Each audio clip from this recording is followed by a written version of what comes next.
Bonjour, on se retrouve aujourd'hui pour parler d'un autre Gewehr 41, celui-ci produit par l'entreprise Mauser. Mais avant de se lancer dans l'histoire de ce fusil, je tiens à remercier le musée Guérépé en Ardennes qui m'accueille, donc n'hésitez pas à leur rendre visite si vous êtes dans le coin. Un grand merci également à mes tipeurs qui me permettent de poursuivre mon travail, donc n'hésitez pas à les rejoindre si vous le pouvez, le lien est en description.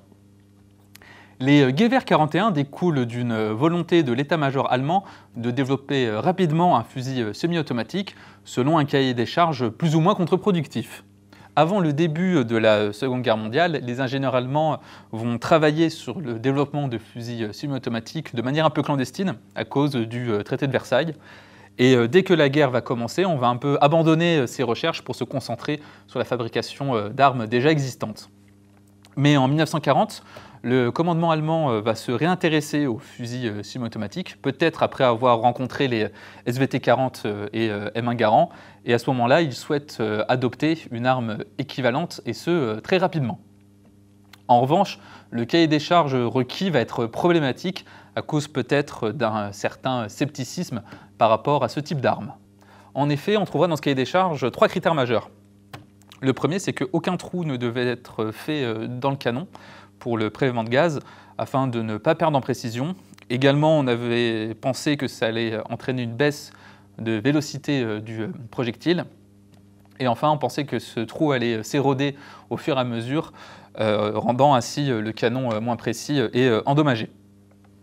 Le deuxième point, c'est que toutes les pièces mobiles devaient se trouver à l'intérieur de l'arme et non à la surface. Enfin, le troisième point, c'était qu'en cas de défaillance du système semi-automatique, le fusil devait être opéré comme un fusil à verrou classique, d'où la présence de ce levier d'armement. Les entreprises Walther et Mauser vont donc répondre à cette demande, mais seul Mauser va respecter totalement le cahier des charges, contrairement à Walther. Et je vous invite à regarder ma vidéo que j'avais faite sur le Gewehr 41W pour en savoir un peu plus. Le résultat est ce Gewehr 41M qui utilise également un système d'empreinte gaz à la bouche et qui conserve un levier pour manipuler la culasse comme un fusil à verrou classique. L'armée allemande va commander environ 15 000 Gewehr 41M et de nombreux fusils seront envoyés sur le front de l'Est. Et à cause d'un manque de fiabilité et de son encombrement, le fusil de Mauser ne sera pas adopté, contrairement à celui de Walther. Et maintenant qu'on a vu un peu l'histoire de ce Gewehr 41M, on va regarder cet exemplaire un peu plus près. Ce Gewehr 41 de chez Mauser est une arme qui est assez étrange quand on la prend en main. Elle pèse quand même 5 kg non chargée. Par contre, sa longueur est assez standard, c'est 1,17 m de long, un peu comme sur un Kar 98K.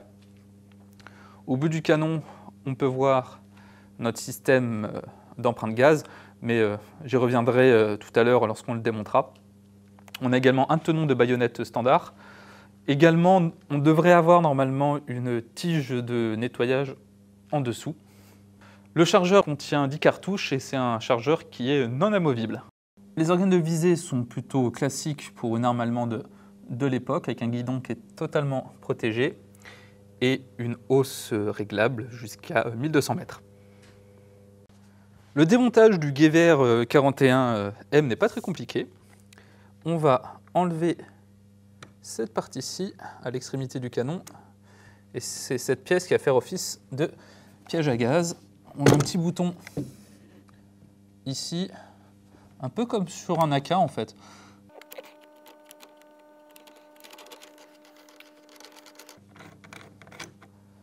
Donc voici la pièce en question.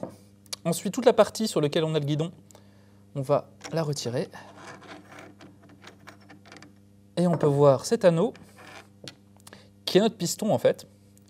Et les gaz vont donc être en partie piégés par cet accessoire. Ils vont pousser sur l'anneau ici. Et cet anneau va faire pression sur cette tige qui dépasse et qui est en fait une longue pièce de manœuvre qui va aller jusqu'à la culasse et qui va forcer la culasse à se déverrouiller. D'ailleurs, maintenant, on va jeter un petit coup d'œil à cette culasse. Pour accéder à notre culasse, c'est pas bien compliqué.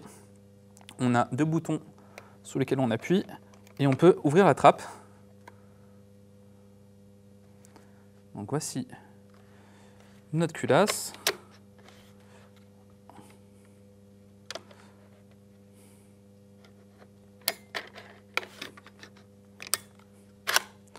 Je la fais reculer et l'enlever. Donc la voici, on a les tenons de verrouillage et la griffe de l'extracteur.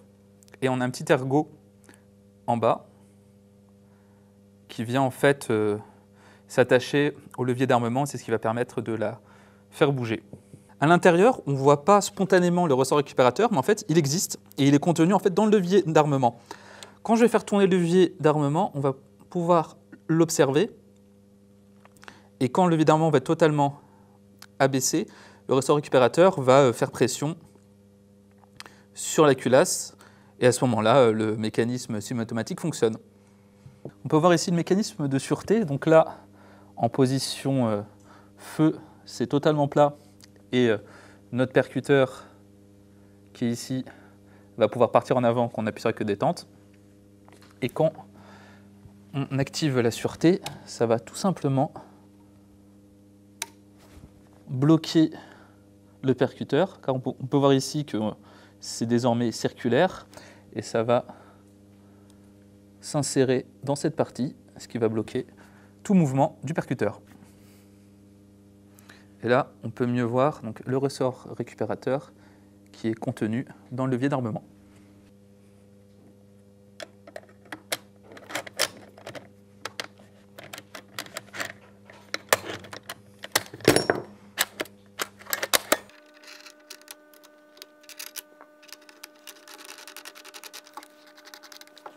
De manière assez ironique, c'est parce que Mauser a respecté le cahier des charges que son fusil a échoué, même si le fusil de Walter n'était pas dénué de défauts, bien au contraire. Néanmoins, ce Gewehr 41 de Mauser est une arme très intéressante tant par son histoire que par son mécanisme assez original. Et j'espère que cette vidéo vous aura permis de le découvrir, car ce fusil est assez rare et un peu méconnu. Je vous invite, comme d'habitude, à vous abonner à la chaîne si ce n'est pas déjà fait, et si vous le souhaitez, à rejoindre le Tipeee en description. Sur ce, on se dit à bientôt pour une prochaine vidéo.